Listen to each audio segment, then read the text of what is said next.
Remember 2008's Prince of Persia that featured the voice of Nathan Drake and the inability to fall to your death? Forget it.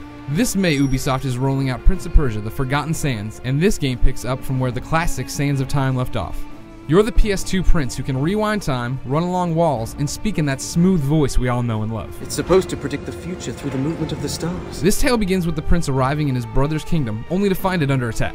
On the verge of defeat, the brother unleashes the Sand Army, and they proceed to kill everyone in town, both good and bad guys, with the exception of the prince and his brother, thanks to their magical medallion. Now it's up to the prince to set things right.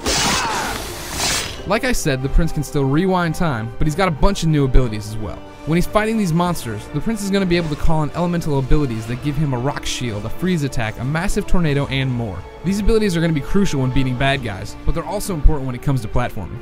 Yes, platforming's back and it has that Sands of Time feel to it, which easily makes it my favorite part of the game so far. You run along walls, hear the prince's feet slide across stone, and leap from pillar to pillar. Adding to the fun are the aforementioned elemental abilities. In my time with the game, the prince would come to these waterfalls or streams of H2O shooting out of the wall, and seemingly there'd be no way to pass them. However, with the new abilities, the prince can freeze the water for a short period of time, and then use it like a wall or a pole depending on its location. The game isn't afraid to string these sections together, so you're going to need to be quick on the controller.